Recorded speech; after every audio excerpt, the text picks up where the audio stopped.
Call meeting order, please rise for this pledge. Pledge allegiance to the flag of the United States of America and to the republic for which it stands, one nation, under God, indivisible, with liberty and justice for all. Clerk, please call roll. Burgess. Here. Jones. Here. Myers. Here. Bates. Washington. Here. Williams. All right. Move to public comment. All questions, comments, restricted to the mayor and speaker will be given 3 minutes to comment on any topic. Each speaker will be allowed 1 opportunity to speak. Will you please state your name for the record? Attorney grew up in Sauk, and I'm glad to see the attorney here because I would like him to address that and also this question, also the attorney. According to the mayor, there's an Illinois state statute that keeps that justify keeping the village treasurer on the board, and we like to know what Illinois state statute you refer to. I never gave us a copy, and also I like each trustee to answer why they have to call that to a vote. While we paying a part-time, no contract employee who has been not in the village, not doing work, he's on residence hook to pay their salary. We want to know why, what Illinois State statute to justify that, and why the trustee has not called that to a vote to find out what's going on with the village trustee. My second question is that, according to the audit report, there was $3.3 million in the water fund. And recently, we told us about $500,000 left. We want to know, especially since Ms. Williams is on the phone, Trustee Williams, we'd like to know what happened to the $2.5 million. We want specific answers to what bills and what salaries paid out of this money. We'd like to know where our money is. And my the last question is that, according to last year's budget, $335 million was added to the budget for Parks and Rec, yet no money was given to Parks and Rec.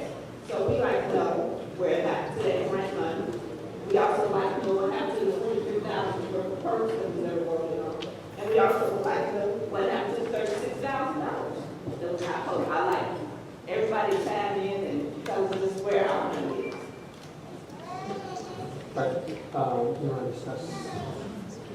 As far as the treasurer, I don't know the name of the act right now. I can digital copy of it, but the treasurer cannot be removed without being convicted of an offense. He's not been convicted yet.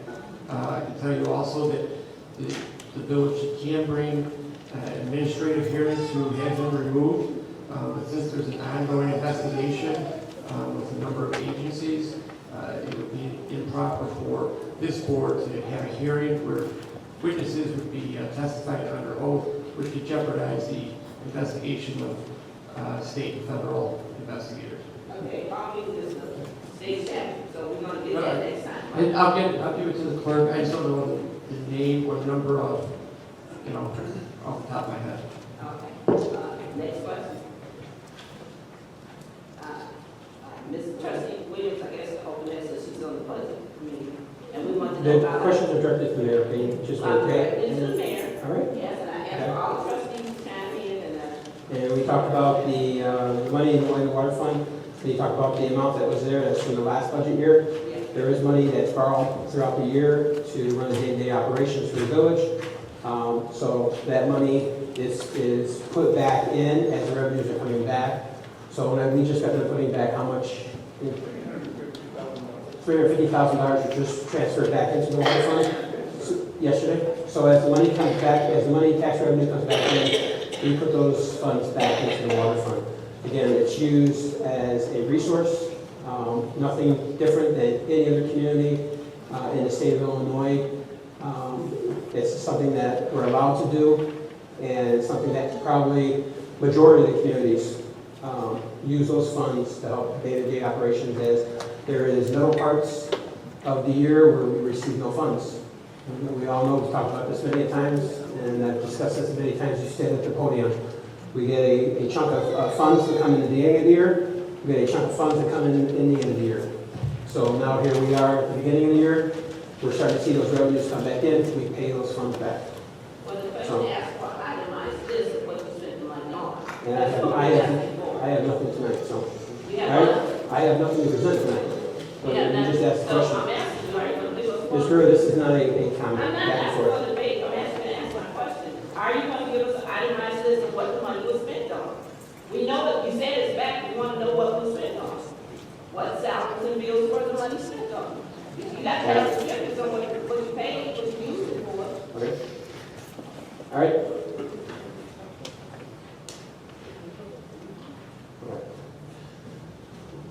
All right. You can ask the third question. I don't have any answers right now. I mean, you just came up and asking questions. I don't have the answers off the top of my head, so.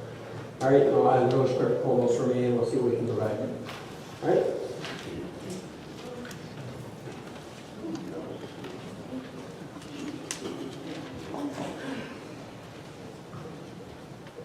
Judy Katz. Before I ask my questions, I would like to give some clarification.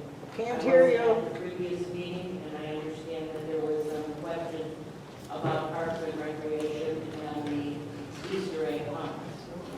I would like the board to know that I met with Trustee Jones in December, explained to him what the plan group did with the Parks and Rec. To check the mic, we can't hear back here.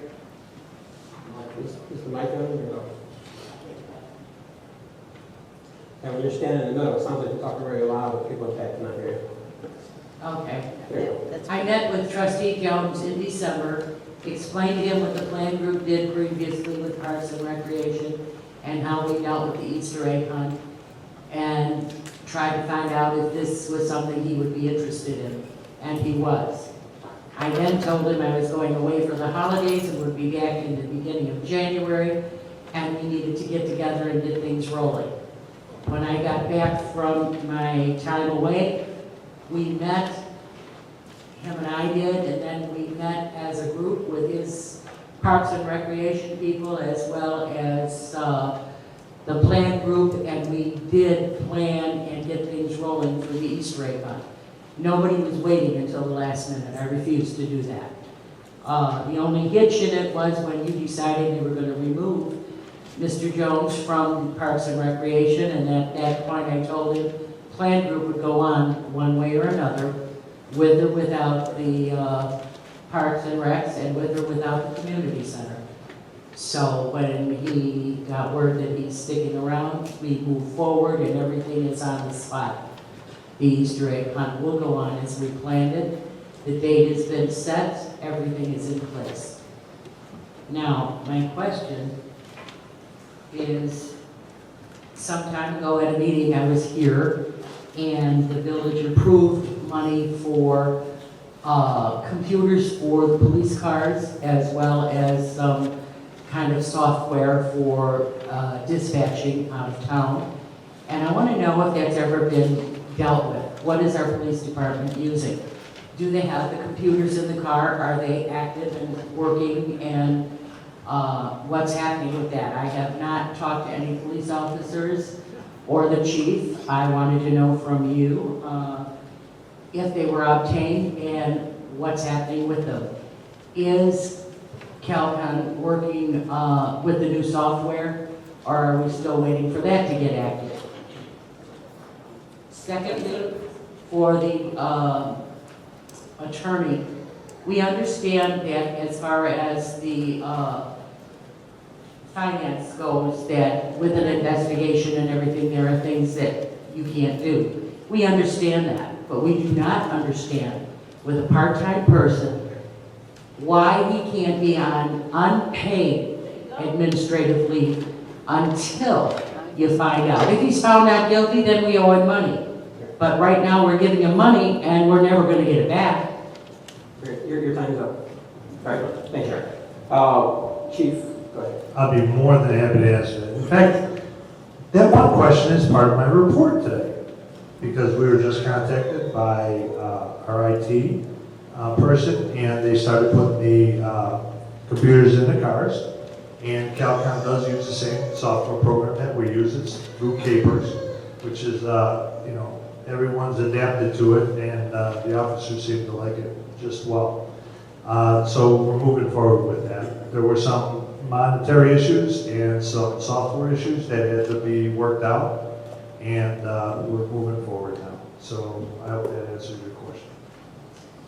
All right, and as for the Parks and Recs, I know there's questions asked about the Easter egg hunt, because there was no information on if they were still having it. I know there's a lot of questions from residents if we're still having it. But I did see that on the Parks and Recs last committee meeting, it was under new business, under March the 3rd. So we are, if you had prior communications, there was no documentation. If you met with the committee, there was nothing, because on March 3rd, it fell under new business. It didn't fall under old business, it fell under new. So it's good to see that at least beginning of March, that Parks and Recs is looking to move forward. So, and then I think the attorney's already addressed the issue about our village treasurer. Again, so move to the next. Thank you, Mayor. My name is Edward Sullivan. I'm a member of the Parks and Recreation. I've been a committee member for years. Last meeting, at the committee meeting, I was asked to leave the building because I was out of order, which I wasn't out of order. I asked the trustee in charge that why did you have someone from Stager come out here to the village and register our youth to go back over to Stager and play baseball, where we can have our own baseball program here. He told me that he didn't have any diamonds. We do. We have 4 diamonds down there. He said that it's not ready. It can be ready if we get going and try to get the kids out here to play baseball. Another thing, I wanted him to start registering basketball. He doesn't want it anymore. He does not want basketball. He can say he does, but he doesn't. He made me chairman of that committee to make sure that we would have a basketball program, but then he took me off from it as chairman. And I'd like to find out what authority does he have to tell another committee member to leave the building and not come back. Is that all you have? That's all I have right now, yes. Okay, Mr. Sullivan, we cannot and we will not respond to this tonight because you have put your complaint in writing. Your complaint has been turned over to the Attorney General for review.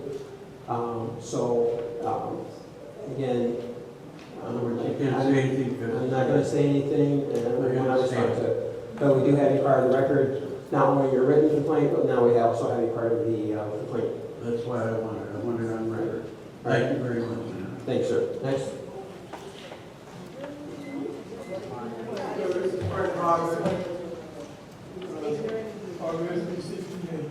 I'm sorry, part of this SBCPA. I would like to remind you of something you probably don't know. Back before you decided you were going to run for mayor, one young lady asked me a question. She said, who would be the best person to take this village out? And I told her, I said, well, even though I wouldn't vote for it, it would be Mayor, it would be Hanks because he's his board. And right after that, they confronted you and actually run from there. That's one thing that I regret that I told them that. But I want to tell you one thing, there's a lot of people that do listen to me, even though you may think I'm stupid. There's a lot of people listen to me when it comes to voting. All right. Thank you. Next. All right. Seeing none, we'll move to reports of officers. The next report. Oh, you want? Okay, sorry.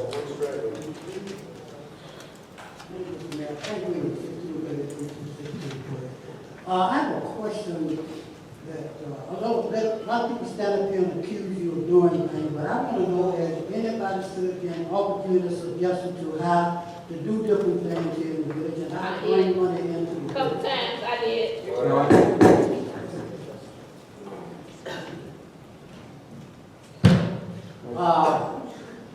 What I'm trying to say is that when we stand up here at this mic and keep accusing people of doing things and going on. Now, I had picked up a letter a few minutes ago from Sauk Village and Farm, whoever that might be, and the language that they use in that letter is unheard of. Why do people that come to this meeting, live in this village, have to go behind a disguised name to say something when they're talking about people? Be like me. What I got to say to you, I say it to your face. Whether you like me or not, I'm going to tell you to your face.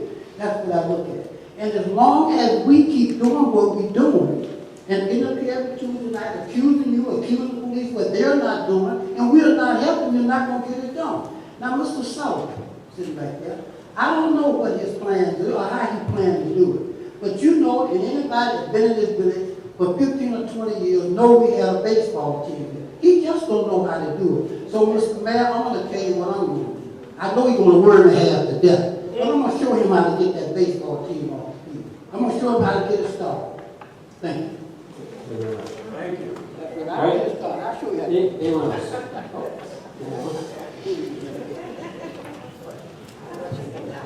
All right. It's a little short for me. Mr. Mayor, honorable trustees, I'm here tonight on behalf of the pastors of the churches of Sauk Village. We acknowledge the established procedure for requesting the use of the state-owned property at 1700 East Sauk Trail. Therefore, we're coming to you tonight to request your endorsement and in writing to the state of Illinois, because we would like to hold a sunrise service on Easter morning at 7 a.m. in that park. Now, we have approached the two closest residents in the past, and they have had no problem with that. I will go before them again and request the use of that property and get their approval, since they are the ones that might be put out by it. Our speaker plan for that day is Pastor Elijah from the City of Praise Church, located at 223rd and Cornell. All village residents are welcome and encouraged to attend. No fees are requested in any manner. We just ask that you bring your lawn chair. Thank you.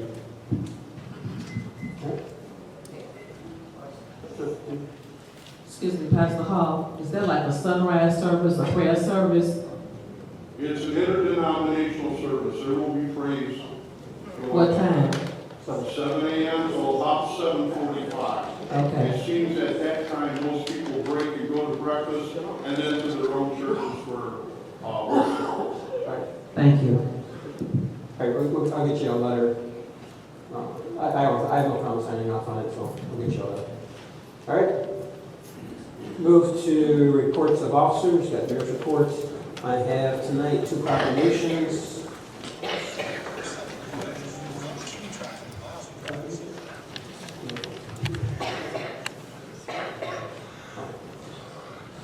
All right.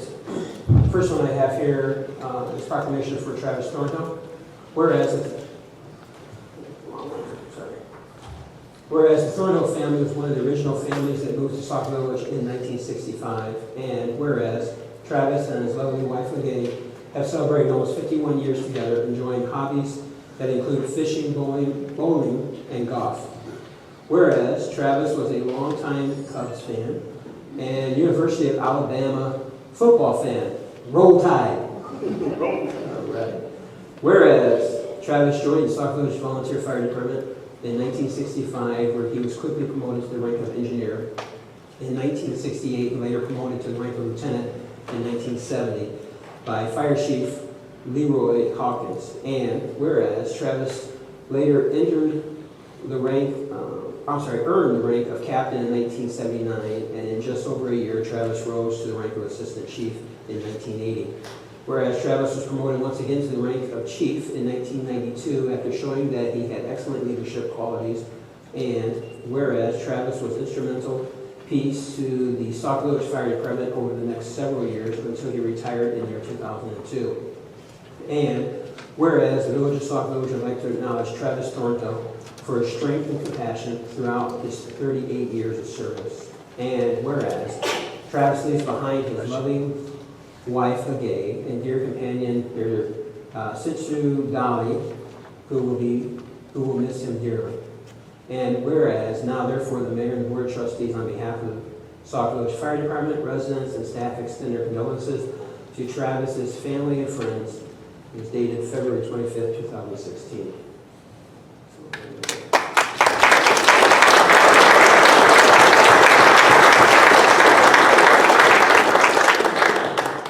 Back there.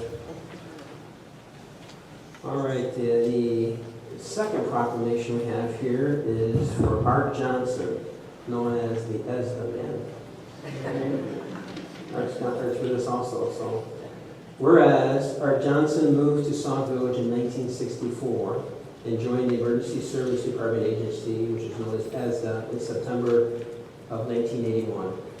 And whereas Art has served Sauk Village in many capacities, ranging from Unit 1133 Coordinator in 1981 until his promotions to Corporal in March of 1983, Sergeant in September of 1985, and Chief of Traffic and Security in August of 1986.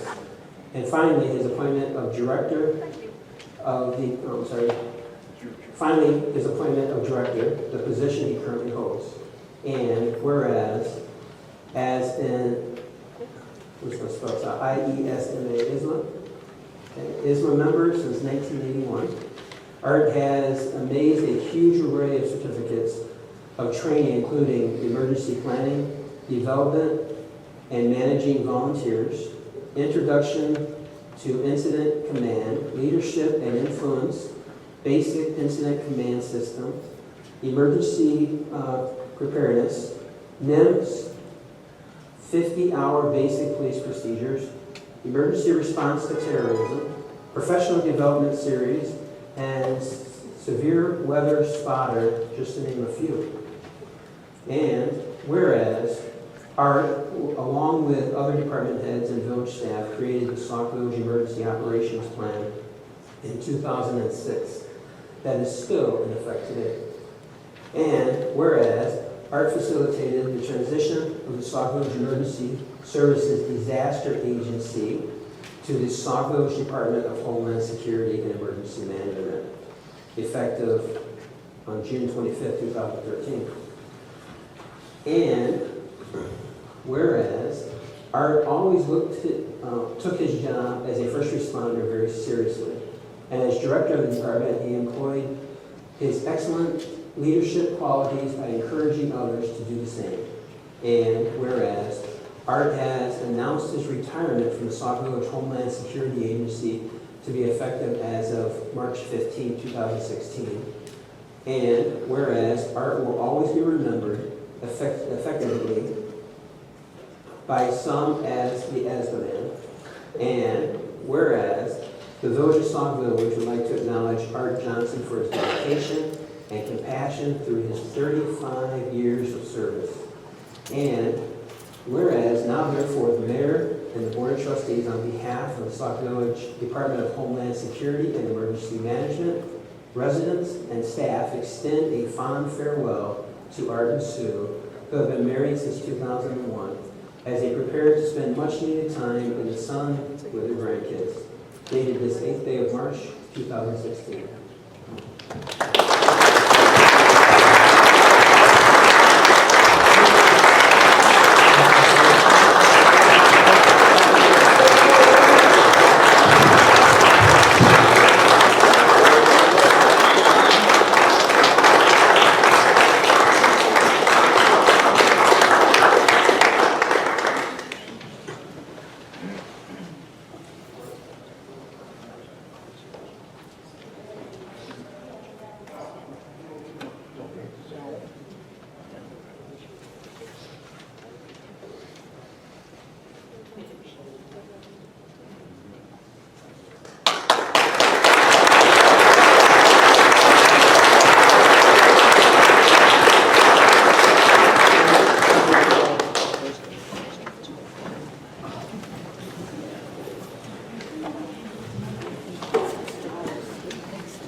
Village alerts, as well as the Sauk Village official information Facebook page. The Sauk Talk hopefully will be out by Friday, so the Sauk Talk will also be available at the library and the Village Hall and online. Important things to know is that first day of early voting was February 29th. March 10th is the last day to request a mail ballot, including military and overseas. Last day of early voting will be March 14th. Last day of grace period registration and voting will be March 14th. Election day is March 15th. There's information about disabled voter programs, overseas and military voters, how to apply for a mail ballot, hospital voting, and there's also information on the locations where you can go to early vote. The closest place to early vote is at the Linwood Senior Center, and there's also Mount Park Forest, there's Markham, there's downtown, there's over 40 locations where you can early vote. And also there will be information on how you can vote by mail at the front desk. Polling place information available for March 15th will also be in the Sauk Talk and listed on the free Sauk Village email list and the free official Sauk Village information Facebook page. Thank you, Mr. Mayor, that's all I have. Thank you, Village Clerk. Move to the Village Attorney, Attorney Mike McGrath. Thank you, Mayor. No report. Thank you, move to the Village Engineer, Mr. Zarnik. Thank you, Mayor. No report. Thank you, move to the Village Administrator, Director of Public Safety, J.P. McDermott.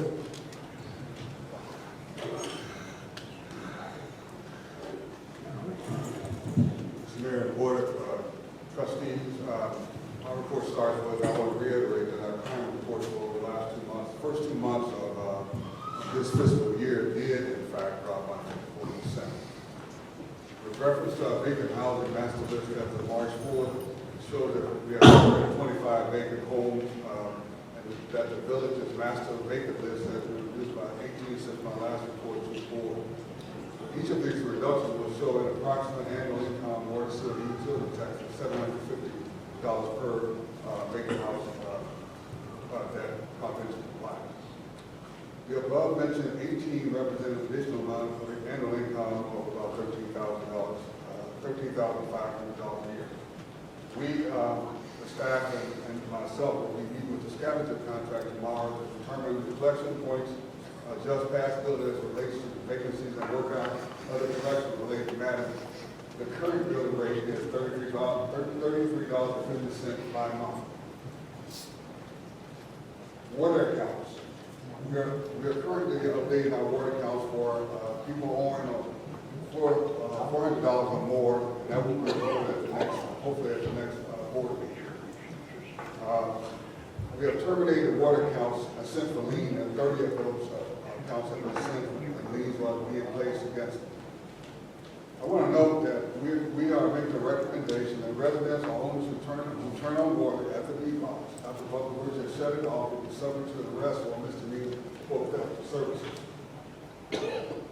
Note, it should be noted that more than 75% of the village's occupied residential homes pay their water, sewer, and utility bills on time and without complaint. Less than 10% of the remaining 25% have a valid reason as to why their payments are in arrears. Those individuals are given consideration and work out plans for payment to come into compliance. We've also gone further and looked at the surrounding villages about turn-on fees for water. We're recommending, and we'll be presenting this document to Mr. Trustee Myers and the other board members, that after our water turn-on fees be increased to $250, before hours turn-on fees be increased to $200. These figures are consistent with most municipal fees of this type.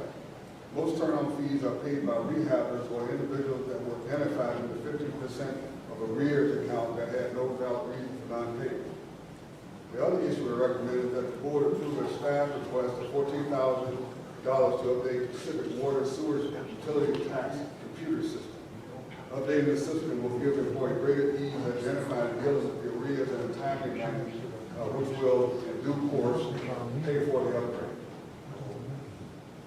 Miscellaneous things we're doing. We also, I and staff members are working on Owens Group to update the employees manual, and we're also working with the Owens Group to reduce the workers' comp costs from the Owens Group, where they're going to train us how to do these workers' comp things, matters, and we will do them monthly, and they will come out quarterly, which will save us about $18,000 annually.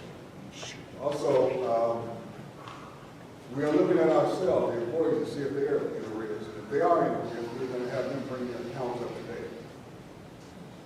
Finally, Mr. Mayor, the budget, as you know, staff in the final stage of reviewing the annual budget with the mayor, and he will comment on it first.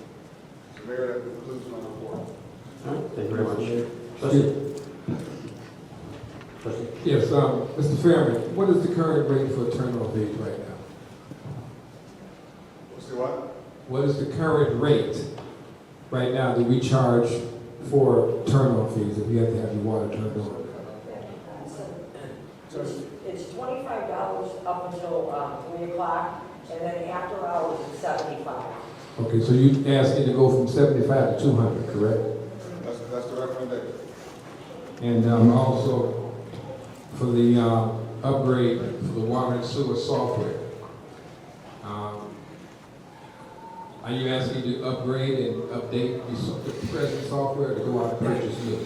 Yeah, we're talking about getting updated software. We're going through this rapidly, and if we're not being able to get that information on a faster basis, and at the collection rate that we're going with is appropriate, we think it will pay for itself within a year or less. Do you have any numbers? I have the $14,000 how much it's going to cost. That's, okay, and that would take care of everything? But like specifically across the board, the water, sewer, you know, there's water, sewer, and what was the other one? Water and utility tax, you know, so we can get that information faster, and we won't be relying and sometimes making mistakes on these bills. Okay, and that was going to be my next question, because I thought, that was going to be my next question. I thought that utility tax would cover that.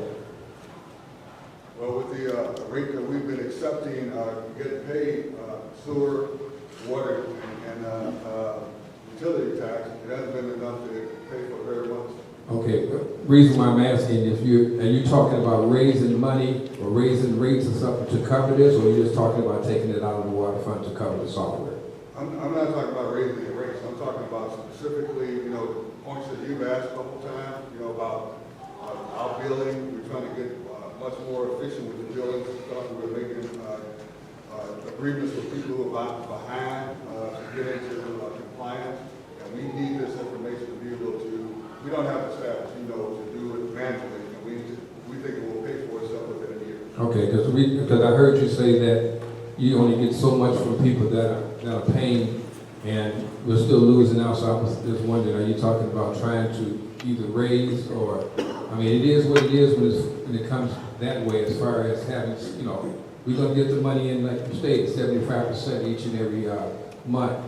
But I'm just looking at the utility tax that we have now, and I don't know if you can answer that question or Mohan can answer that question. Where does that money go? That's on, because your utility tax is based on your usage, in other words, what your water bill is, and we all know that the garbage bill stays the same. So your utility tax raises or lowers, depending on what your bill is. And I'm just wondering, what do we use utility tax now for? Because it's itemized on your bill, so what do we use it for now? Your question is multi-use. First of all, utility tax, you know, we don't have the actual number. We can break it down to you, the actual number in terms of the total amount. Mr. Mohan will answer the other part of this question. Approximately about 55,000 is generated by water, sewer, and utility tax that is shared 50% towards utility tax fund account plus there is a separate utility tax fund account.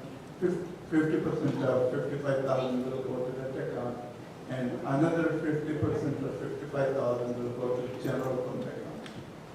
Okay, so that, because I'm just looking at some of those things, updating software and things that are being used, personnel or whatever, that's part of the water. That utility tax is the sewer and the water fund. I'm sorry, the sewer and the water bill. Right. And it shouldn't be a problem. It's just that bringing it up to use or utilize that money to purchase that software would probably be the only thing that the board could do. But the money should be there for that if it hasn't been used for anything else. But that utility tax money, unless it is itemized for something else, it should be there. Remember, the utility tax fund account is only for the purchase of capital equipment and or software that we can include. Okay, I mean, that I'm just saying, we should, you know, that shouldn't be a problem. We should be able, 14,000 should be easy to come out of the utility tax fund. I have a question. Trustee? Mr. Fairman, there was something that was put out, I would imagine a couple of weeks ago, that talked about discontinuing service regarding water for delinquent bills and that type of thing. And as I read it, it did not appear to take into consideration the provisions that the Joint Commission has for being able to discontinue water service. So my question is, has either you or the ordinance committee, both trustees are present, have you considered taking into consideration what the guidelines are before you start discontinuing water service? Yes, I have. As a matter of fact, I've got communication back and forth with Matt Burns, who will be adjusting that to make sure it complies with all the rules. You know, we're not cutting people's water off in the wintertime when it's like freezing, but we're going to spell out more distinctly. He's going to talk to me again and lay it out. He has something here for me to review right now, but I'll have it ready for the next meeting. All right, thank you very much. All right. Seeing nothing else, we'll move to reports of trustees and board committees. We have beautification committee. And the report for the beautification committee is the committee would meet, the beautification committee meeting has been moved to March 18th at 10 a.m. here at the Village Hall. The committee has several events coming up. On May 21st will be the annual spring clean sweep. And on June 4th, there's a craft and flea market. It will be held at the community center. Details forthcoming on both of these events. And it's a report from the Education Committee. Move to Parks and Recs Committee, Trustee Jones. First of all, I'd like to thank all of the volunteers that help and come out each and every time that we have any events. Without their help, none of these activities would exist, and the community thanks you. The open gym, that wouldn't have happened if it wasn't for the volunteers. And I thank you, and the kids had a great time. I think it was something that we need to implement at least once a month. So we're gonna try to work on getting that off once a month. Had a lot of good feedback from them. And next coming up, we have I have on the back table and in the hallway, hot off the press, flyers for the Sauk Village annual Easter egg hunt. The Easter egg hunt will be Saturday, March 26th, from 11 to 2 p.m. There will be light refreshments and photo ops with the Easter Bunny. And this is in partnership with the Plan Program. And that concludes my report. Thank you very much. Move to Public Works, Trustee Burgess. Thank you, Mr. Mayor. As we spoke, you and I asked you about trying to meet to find out from you what it is that you expect us as a committee, so I can not overstep, not step on someone's shoes, but I need to find out because as I stated before, I asked Kevin whether to attend, and that was blocked. So what I need to find out today, why I need, because you told me that we needed to have 2 sets of agendas and 2 sets of minutes in order to have the meeting. Now, you stated that the committee meeting itself was between myself and the co-chair. Okay, but if I have myself and the co-chair there, and someone's got to take the minutes, and we have to put an agenda together for just that meeting. I still like to know where that came from, that you have to have separate agendas. Why could we just encompass it all in one, as we've done years and years ago since I've been a trustee up until this year? And that's what I wanted to sit down with the co-chair to do that. However, we were told that you can't meet 2 trustees and the mayor at the same time. Then you told me that I can go to his office during the day since I'm retired and talk to him about what we need to do. But then again, you wrote the letter back in last year stating that we can't take the department heads out of their normal work and you have to go through either Mr. Fairman or yourself to talk to them. And then you also stated that Mr. Weller couldn't come to the meetings because it's at night. Those are the things I'm trying to find out from you, what it is that we can do. As you stated, I'm retired, so I need to find out from you when is a good day to talk. I don't know how we're gonna do all three of us there at the same time, or we can do it now, or whatever, but it has to happen before we can do anything, because going back and forth, changing this, changing that, taking this over, I have a report for something, someone reports it before I do. I'm not gonna waste anybody's time that way. So this month, and we're not gonna be able to have a meeting until I find out exactly what's going on, how you want this done, because I didn't see anything that states that we had to, that we get reimbursed for a meeting for just me and my co-chair.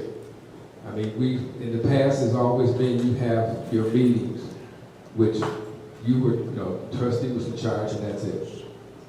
So until I can get some clarification, I can't go anywhere. I'm tired of doing this and then coming back and then someone is, stepping in the way of blocking it. So I'm asking you today that I need to find out what schedule you have between now and the end of the meeting, that we can sit down and go over this, so we can find out exactly, so I won't have this problem again. And I see that you changed the letters, or the compensation letters, to have the co-chair.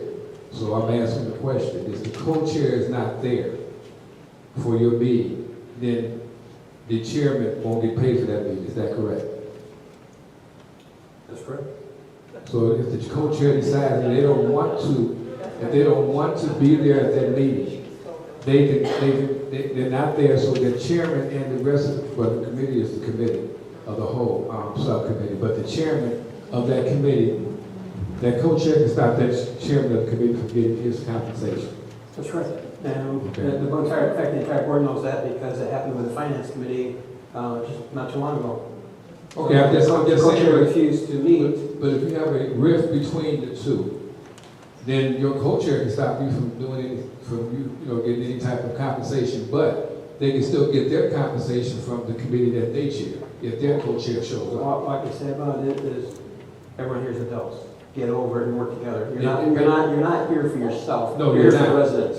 But you're not here for, you're absolutely right, you're not here for yourself. So get over your personal differences and work for the residents. It has happened. No? It just happened. And I'm just asking, because that's not fair to whoever is chairman of that meeting, that if the co-chair doesn't want to show up, for whatever reason it may be, they don't show up, they know that their chairman is not going to get compensated. And I think that's wrong. Trustee, I agree 100%, it is wrong. We've seen it already happen this year. I seen it just happen. I seen it just happen, but I'm just asking, so. It's wrong, not just for the chair, it's wrong for the residents.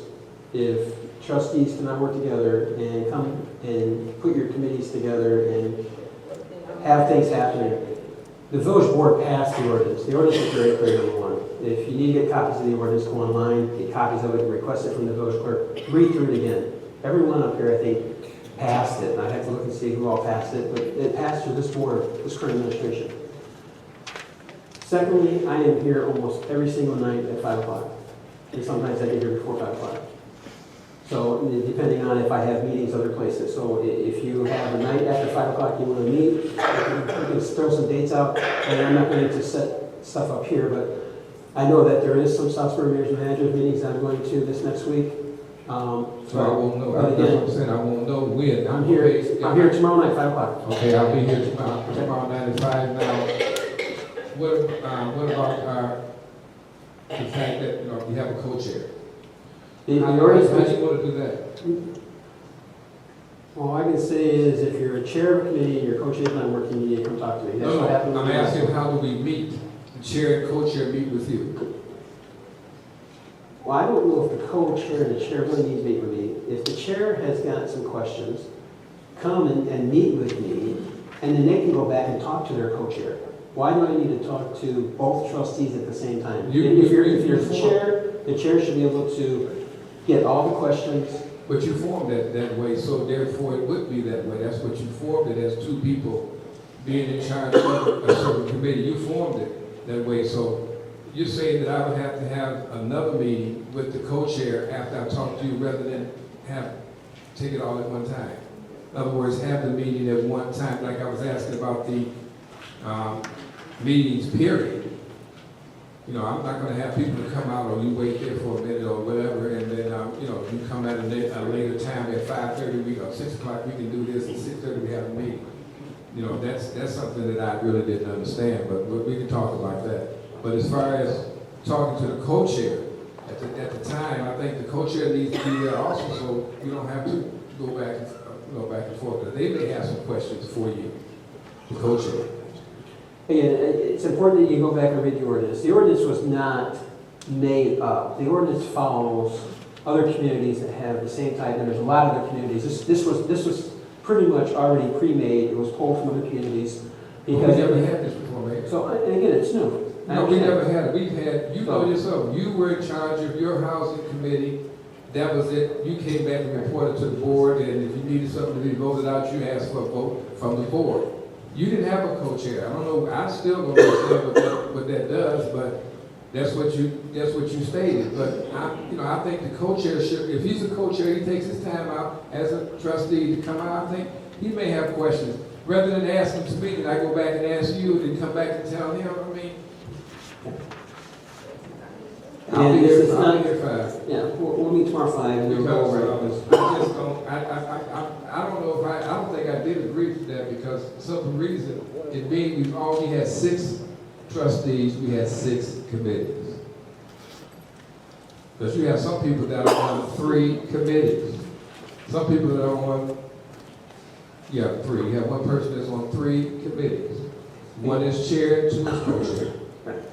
Again, go back and forth your ordinance, read your ordinance. It makes it very clear about standing committees. It makes it very clear about subcommittees and how everything is supposed to be run. So. But there was nothing that states that you have to do it this way. I mean, everything could be amended, but I'm just bringing that to your attention that, and I don't think I did vote on that part because that right there is something that we've never done, and why would we even try to start doing that? But I'll talk to you tomorrow. All right. Trustee. Mayor Haynes. Yes, trustee. The standing committee is when the 2 trustees meet. That's the meeting that they get compensated for the chair. Is that correct? Standing committee is 2 trustees. Okay. Correct. So when they meet with their committee members, that is not the meeting where they are not going to be paid if the co-chair for whatever reason does not show up. Is Correct. that correct? Okay. In fact, a subcommittee is not paid at all. It makes it very clear inside the ordinance. Right. Okay. Second of all, if 2 trustees did need to meet with you so that they can both have clarity on whatever the conversation is about, couldn't they let the notice be enough to that they could post it so that it would be in the vestibule or at the library or on the webpage so that it would not be a violation of the Open Meeting Act? If they posted that they were meeting with you, couldn't not they both be there then? It would be a meeting. An open meeting. Okay, so then they could meet out here, not meet back there. And then they could meet with the 2 trustees, the co and the chair, to discuss what they both may feel that they want to discuss with the mayor. Okay. And it falls under the Open Meeting Act. Right, so that's fine, because I just want to say, for an example, The majority of the quorum of this board requires a posting. Right, but she's saying that the mayor met 2 trustees and posted the meeting accordingly, that the mayor and 2 trustees are going to meet regarding a specific committee. Is that okay with both of you? As long as both of them meet that way. yes. And it's There are times when the chair and the co-chair both do need to meet with the mayor at the same time. So as long as they want to meet with him, as long as we post it in enough time, we can meet with him out here in the rotunda, but not in his office. And as long as the chair and the co-chair meet and have their meeting, that's the meeting that the chair gets paid for, not when he's meeting with his entire committee with both people present. Thank you. Mr. Mayor, you did tell me that if they meet that way, there has to be an agenda for that meeting and minutes. There has to be, correct, it has to be properly posted. No, I mean, it has to be an agenda for that meeting that the chair and the co-chair have. Correct. And then also you say it has to be minutes for that meeting. And my question is, can we use the same minutes that we use, an agenda that we use to have our meeting? Hang on, trustee. We got trustee Bridges, I got one. I'm saying, can we use this, because I've asked that question, and I think you did say yes, we can. Can we use the same agenda that we have for committee of the subcommittee in the minutes to submit, even though it's just the two that are talking? We can talk in front of our committee, correct? Can we discuss? I think there has to be an understanding, okay? The standing committee is one committee, there's two trustees in it. Yes. Okay? Now, there comes times when the ordinance makes very clear that a standing committee will need a subcommittee. Subcommittee are made up of volunteers from the village. They have to be village residents, okay? Those subcommittees are the ones that help maybe put on events. They're the ones that say there's something between the trustees that you can't figure out. You may call for a subcommittee to help bring a recommendation back to the standing committee. They're not, subcommittees are at the whim, if you want to call it, I can't remember the exact wording here, at the chair of the standing committee, so that the standing committee can call for a subcommittee with the agreement of the co-chair. And those subcommittees would help with things like, I guess you could say, like, let's use ordinance review committee. Ordinance review committee has got trustee Myers and trustee Williams. They may look at an ordinance, and maybe they can't get to a point where the two of them can get an ordinance in place, and they still have questions. They'll look to the ordinance review committee to review it and come back and make recommendations to them. It's with every single committee, every single committee up here can present an ordinance, okay? But it takes both the chair and the co-chair to be in agreement to present it, okay? It talks about the responsibilities, okay, which I'm not gonna cover again, look at the ordinance. I know that we talked about, and I said, I thought almost everyone passed this ordinance, because I have the ordinance sitting right here in front of me. The only one that voted against it was trustee Tates. All trustees, all of the other 5 trustees voted in favor of this ordinance. So, I mean, there was discussion prior to voting on it. Everyone has had this ordinance. If you don't remember what it says, I would encourage you to grab it, read it again. If you get a chance, skim through it tomorrow before we meet. And then, you know, I don't have this thing memorized, but since it's been such a contentious recently, I've come to know which page I have to look at when something comes up. But I can't quote it word for word. No, but my question, Mayor, is this. Why do we need 2 meetings on the same night? Can the one meeting that we have with our subcommittee be the meeting that we can present the agenda to the clerk and also the minutes to the clerk of that meeting? Let's talk about it tomorrow night. Okay. All right? Anything else?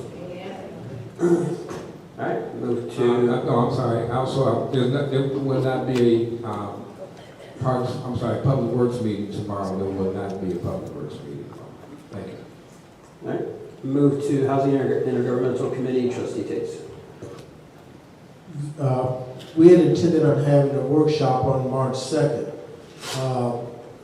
As I had explained, we had tried to put a workshop together so we can educate builders and loan officers and that type of thing with regards to assisting people in obtaining homes who want to be home buyers. That did not happen on March 2nd. Therefore, this month, we're going to go back and have our housing and intergovernmental meeting on March 31st. And then we're going to try to finalize some plans to have a workshop, which probably would occur in April. We're not sure of dates yet, but we're going to meet again on March 31st and do some more planning and move forward since our first plan did not take place. That's all I have. Thank you, trustee. Public Safety Ordinance Review Committee, trustee Myers. Thank you, Mr. Mayor. Just a few items tonight. First of all, let me get this right now. The Public Safety Ordinance Subcommittee will meet Thursday night, 7 p.m. here at Village Hall. Second, I'm asking for volunteers for the 4th of July parade and celebration. We're already drafted up a letter. We're already get that sent out. Then that will go off to all the business and all over the area, inviting people to participate in our parade. And then third, we had a late night fire Sunday night and on another vacant house in town. And I'm urging the residents that you see some suspicious around these vacant houses, get a hold of your neighborhood block president. If you don't want to call the police yourself, but we need to get a hold of our police and inform them that we have suspicious activity in these houses. It's a beautiful home that was totally destroyed, and that the state fire marshal has deemed it suspicious and called. Fourth is March 20th, the fire department having a pancake breakfast, as we do every year, inviting all the residents here to come out and enjoy pancakes with us. And Kevin, I have a question. After the fire went down over the bridge and everything, have we thought about getting rid of any of those vulnerable cars that you have set out there from various departments? I know that used to we have a auction or a sale or off or something other. Does that look like that we might have that? You're running out of roofs. It was discussed, it hasn't happened yet. It's been discussed, we'll probably discuss something in the spring, because it's up and coming. The auctions usually happen in the spring and the fall, so we might have a local one at the end of this year. Okay, JW, could you keep us more appraised of how that's going on?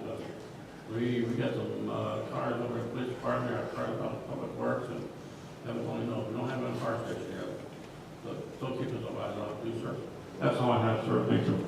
Thank you, trustee. Move to neighborhood watch, trustee Washington. Thank you, Mr. Mayor. I just want to announce that we will have our meeting as scheduled this coming Monday at 7 o'clock at the fire station. We are looking for Block Club captains. If anyone wants to be a Block Club captain, you can see me or any of the Block Club captains after the meeting, or just show up at our meeting that we have at the fire station at 7 o'clock on Monday. We meet the second Monday of every month. Also, I'm very excited about the rehearsals for the play that we're getting ready for at Rickover Junior High School on April the 15th. Our flyers are in the back, they're in the stores, they're in the different places all over the village. You can pick up our flyers about the play. We do have a few things, but we do have a few actors or extras that can be in the play. So if you still want to try your hand at acting, you can come any Saturday to the community center and meet with us over there from 11 to 2:30. Also, I want to say to Ms. Thornhill, I give you my deepest condolences on your husband. Every time I talked to you and him, he was always very gracious, very nice. I attended that ceremony and it was with dignity and integrity, and I just want to personally give you my condolences on the loss of your husband. And I just want to say that at the play, all of the proceeds that we're raising is going to go for book bags. When we have our book bag giveaway, the neighborhood watches pledged to give away 500 book bags this coming, returning back to school in August. And after the play is over, everyone that's in the cast of the play will be returning back to the community center to have a great celebration of food and picture and different things like that. So if you want to be a part of the play, it's not too late to let me know, and that concludes my report. Thank you, trustee. Move to Budget, Finance, and Community Relations Committee, trustee Williams. Thank you, Mr. Mayor. The Budget and Finance Committee meeting was scheduled for yesterday, was canceled. We are still waiting working with the Finance Department for the third quarter information. And as we stated previously, Mr. Mayor, you will be working on the budget to present to us sometime later this month.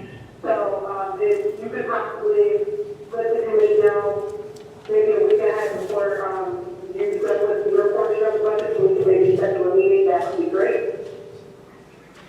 And also speaking of the budget, since we already in March, I don't know if Mr. Mayor, if you had come up with a calendar or a schedule of the budget talks that we'll be having as a board. But I know I mentioned it before, but I know we have some new trustees, so as soon as the date's in April, we're going to be looking at the budget. And the Public Relations Committee will be meeting tomorrow after the Governor's Day. And with that being said, I have a question for Trustee Tate. I didn't know, based on the last school board meeting that I went to, the plan was for their intergovernmental committee to be working with the village's intergovernmental committee to discuss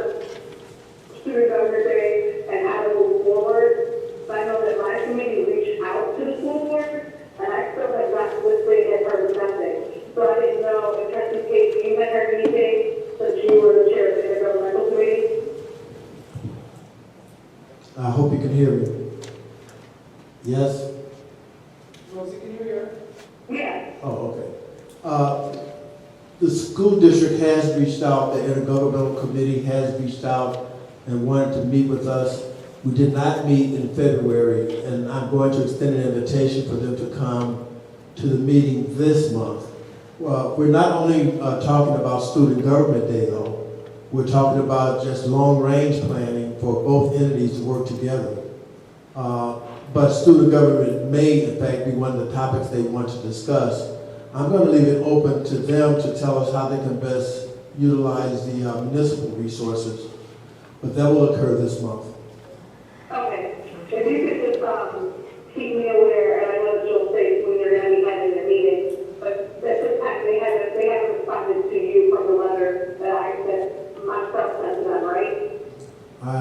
The only thing I know about the letter is what you mentioned at the last meeting. I have not seen the letter, nor have I spoken to anyone about the letter.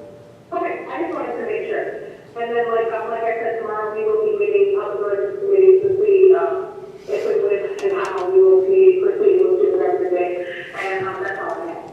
All right, thank you very much, trustee. Move to item 5, reports of departments, committees, and commissions. Fire Department 911 Commission and Chief Operator. Thank you, Mayor and Board. Over the past 2 weeks, the fire department responded to 40 calls.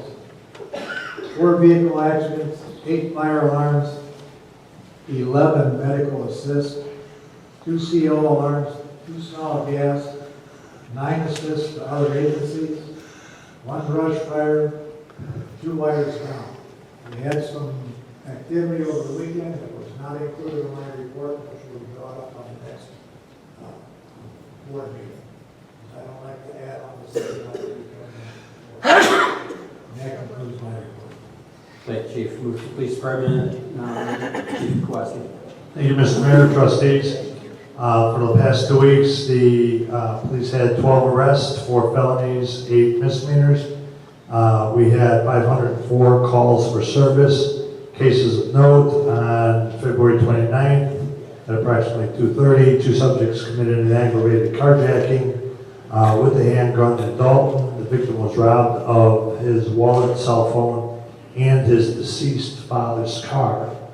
The subjects proceeded to flee the area. The victim tracked his cell phone to Sauk Village, notified Dalton PD.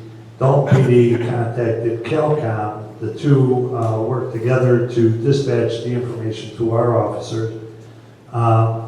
We were able to locate the car. There was a chase, ended up in a crash. The officers weren't quite behind them. Both of them fled the scene.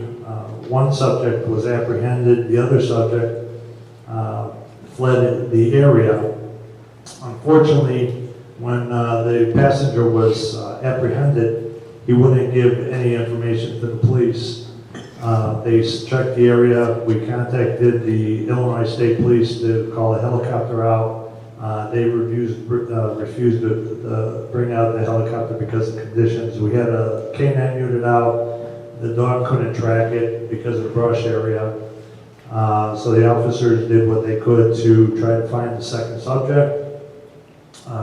After Dalton questioned the passenger, who still refused to give any information after several days, the second subject's mother contacted the Dalton Police Department to make a missing person report. Dalton recontacted us. We then contacted the Cook County Sheriff Forest Preserve Police, who conducted a cursory search. They couldn't find anything.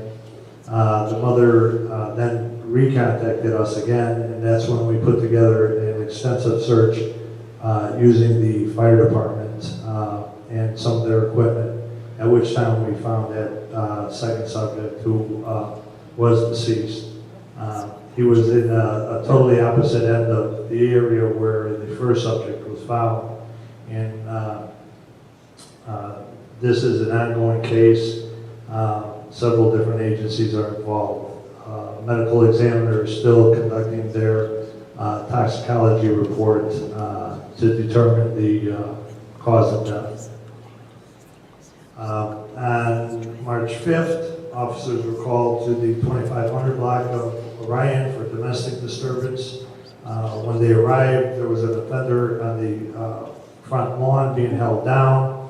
After interviewing the victim, they learned that the subject was an ex-boyfriend and had broken into her home.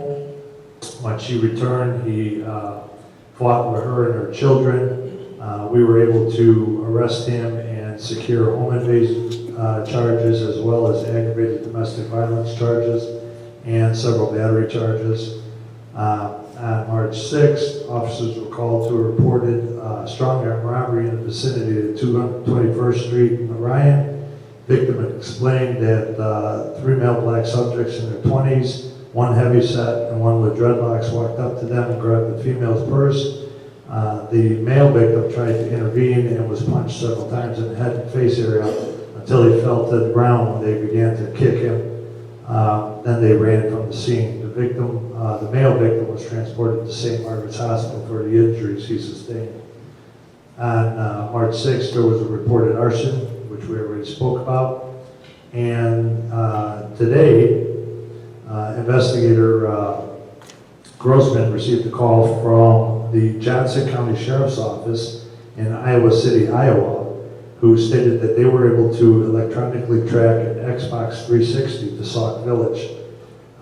Detective Grossman secured a search warrant. They went to the property and he in fact found the Xbox and arrested the person, the owner of the house, for possession of stolen property. I met with the community development manager for Sertoma Center. They're a community education and prevention program on mental health. Their goal is to educate, train as many people in the Bloom Township as possible on mental health issues. They were awarded a grant and are reaching out to first responders to offer this training. It's medical first aid, or mental first aid. We're exploring this training with other police departments, which I believe it would be a benefit to our officers and the other officers, as we all are aware of the Laquan McDaniel debacle in Chicago. We can never have enough of that training. We're also working with the fire department to get officers recertified in CPR training. We spoke about the laptops which are already being installed in the police department. Thank you, Judy. Lastly, and unfortunately, due to unforeseen circumstances, we were going to host a veterinary day at the police department. The doctor who volunteered, there's some issues with some of his partners. So we won't be having that, but we're working on having something similar to that. If individuals vaccinate their pets within a certain amount of time and they bring those records to the village, we can waive the tag fee. So we're working on that, and I'll provide you more information as we get it. Thank you. That's the end of my report. Mr. Mayor, will we ask Mr. Kowalski to explain? There's been some conversation about the homicide reference, this carjacking. I'd like you to explain what that means. So right now, this is a death investigation. It is not a homicide. Our investigative group, along with the Dalton Police Department, are working with the state's attorney's office to determine if charges can be filed for a homicide on the subject who was arrested, since he did not provide information, which could have led to the apprehension and the saving of this individual who was found deceased. So right now, it's just a death investigation. It's not homicide. So is there a state law that allows a victim's cohort to be charged in such a way? Yes, there is, and our village attorney would know about that. But that law is being, right now, is under scrutiny because they used it quite frequently and there's some issues with that, so stay tuned. Question. Trustee. Chief Kowalski, I received a few phone calls during this incident you were speaking of, the carjacking from Dalton, et cetera. What action was taken? Did anyone from your office contact our school district to let them know? Because I have a wait of about 3 days. I received a call one day, and then I received a call like 3 days later that said they had found the body deceased. Was our school district notified during the interim so they could safeguard our students? No, they were not. This was at early morning hours. There was no indication that this individual was still in the area when school would have started. So no, the schools were not notified during the day. For all we know, he took off and left the area. So we had no indication that he was there. He wasn't armed. The person who was armed was the passenger who we apprehended and found the handgun. Well, the reason I'm asking that question, and you would know this, you weren't here, but a deceased, I think it was a female, was found in that general vicinity about 3 years ago, or something to that nature. But my question is that whether he was armed or not, no one would know that, but the school district, I'm pretty sure, still has procedures in place where they can take extra precautions because the children are walking back and forth to the various schools out here. So I'm just wondering if your department is going to review procedures and maybe include the school district in them when something happens that may affect them, that they can be put on notice, and at least do whatever they need to do to safeguard our students. Definitely. Every time we have something major like this, we sit around and brainstorm and do an after-action plan that, what could we have done better? What did we do good? So that's always, that's always on the forefront. Thank you very much. Chief, can you clarify one thing? I saw multiple reports about this. Can you clarify one thing? Was the individual found in Sauk Village limits or Cook County Forest Reserve? Cook County Forest Reserve limits. Thank you very much. All right, move to Public Works Director Kevin Waller. Thank you, Mr. Mayor. A few items here. Street light program for new lights are all up. We have a few faults that we're starting to work on. We have a few street light poles that were knocked down during accidents. Unfortunately, not claiming we can't get any money from these individuals at this point. But we had Florence Avenue in front of Rickover School. We have a street light pole laying up over there. We have one at Carolina Drive across from 394. Also at 22132, which is the same location of the pole, we're going to be starting to dig the hydrant at that location. So we'll be replacing the fire hydrant over there too. Also, we have 12 volts that we will start to work on day to day as weather conditions are allowing us. As long as there's no rain, we can be out there working on those. Currently, we also do, we are working with all departments. We have a little bit of run around with some marquees we've been doing. The staff is working well with that. At this time, building location here in the village, our leak has been repaired, our drywall has been repaired, it's been repainted at this point. Hopefully we will not have any more problems. We still have some ongoing issues with our card reader and hoping to have that fixed within the next week or so here. Also,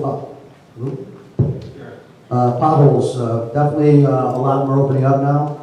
And we're starting to find some of the ones that we've been going over again. We are still moving around. We did go back over several streets with the larger potholes, the direct complaints. Merrill, 218, Daleen, 217 Place, Orion, Jeffrey Avenue, 219 Place, and 217th Street.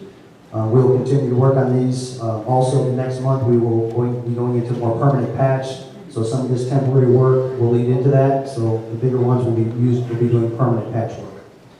Water, our water operations, we still have our day-to-day operations, and we still get emergency calls. We did repair a water main break at 2450 to Landis. With the storm event we had a really quick settlement there, so we had to go back and fill the hole in. Resident called to let us know, so we filled that back in for them. We also completed our north side shutoff list, and then we also had staff go back out to do the turn-ons. So we're caught up on that. Again, we'll ask, I know we're going to be having cleanup in Sauk Village, but I'll ask every single time that we'd like help from the villagers, every resident in town, to please help clean up around their homes, and definitely donate your time to beautification to help clean up Sauk Village. Hydrant work, I just gave you the address of Torrance Avenue, that's gonna be the first one.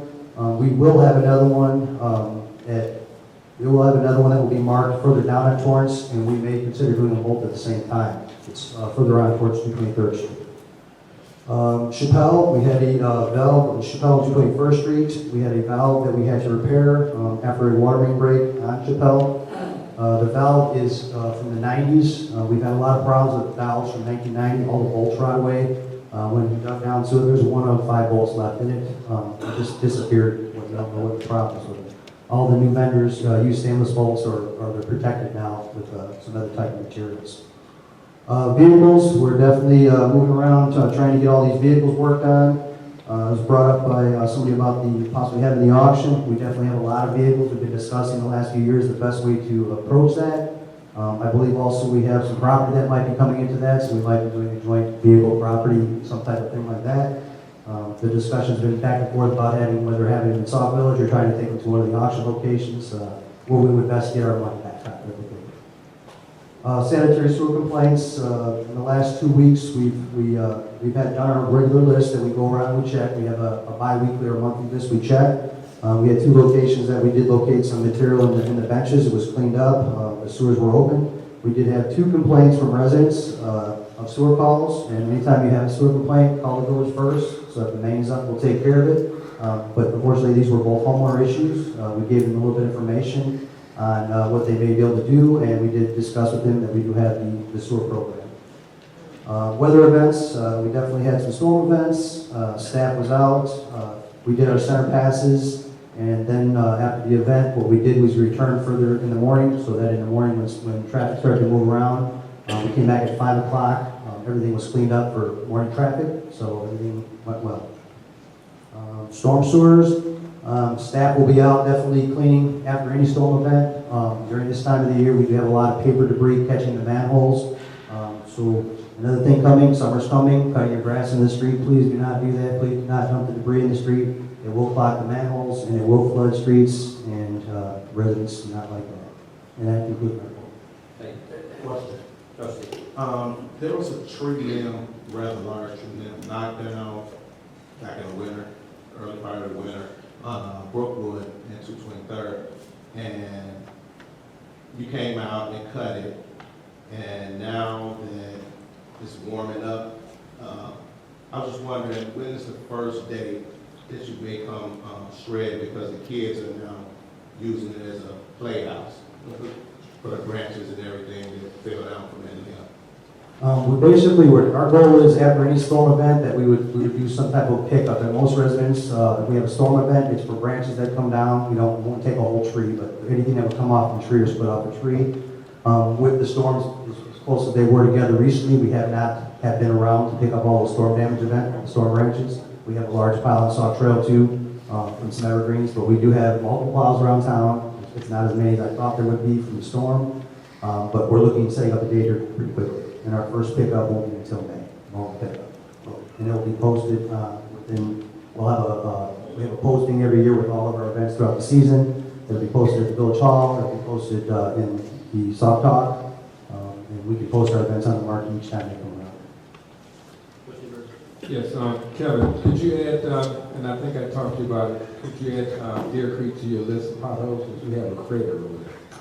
Yes, I was just out there today. That's going to be a little more than just a patch. It's going to be cut out. It's a really soft spot all of a sudden. I don't know why that is, but it's on there. I would prefer to do a permanent one than to do a temporary one and rip it all back out. So our goal is to do a cutout, yes. Thank you. Mm-hmm. All right, move to Administrative Services Director, Director Jazinski. Thank you, Mr. Mayor. Code enforcement court call from March 3rd. We had 104 tickets on the court docket.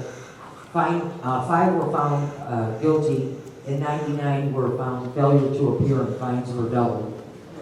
28 letters went out to last known owners for houses that have terminated water service and balanced owed on their accounts, giving them 14 days to pay the outstanding debt, or liens will be placed on the property, totaling $56,950.65. I sent those letters out. Actually, they went out today. So that's the first thing we have to do. we know the houses are vacant and the letters will come back, but it's a process that we have to do. Houses that have squatters in them are down to, I had 54 today, but by the end of the day, it was down to 52. We started out with over 90 plus houses, so that has dropped tremendously. We've been really working hard on that. The other 52 will be turned over to the police department for further investigation, and then will be turned over to Public Works to make sure there is no water service running to the house. As J.W. Fairman said, we are meeting with Republic on Thursday at 10 o'clock with Ernie Lopez. We are going to be recalculating the numbers of houses that are being charged to the village. I have supplied them a copy of the vacant, not eligible list, and have been updating them as needed when homes become eligible. The homes that are not being picked up, that have garbage on the parkway, have been receiving tickets. So they are starting not to pick up these homes, and we're getting quite a few calls about it. So we'll be saving tons of money. I'll have, the next meeting, I'll have a total of how many houses Skyline or Republic are building for us. And lastly, Sauk Village Cafe has received their business license and is scheduled to open on March 14th. They will be open for breakfast, lunch, and dinner. And this concludes my report. Thank you very much. And I forgot to put the hour in March. Yeah. In my report if you're going to publish it. All right. All right, thank you. Go to Finance Director, Director Raoul. Thank you, Mayor and the board. The first installment of attorney tax levy that was levied by the late of Sauk Village. We got the first installment approximately about $1.1 million. Out of $1.1 million, we transferred back to CN money. We borrowed in the amount of $200,000. And also we have returned water and sewer fund, the money we borrowed from water sewer to water sewer in the amount of $350,000. The transfers were made up yesterday in the morning. The next year's audit will be starting pretty soon. The year end is 4/30/2016. The auditors are expected to be here somewhere in the month of May, first week or second week. And the audit for 2014-15 has been or going to be put on our web pretty soon. I don't know whether it's happened already or not. I have spoken to Gerald. Hopefully it should be on the web pretty soon. That ends my report. Thank you very much, Mr. Mayor. Trustee.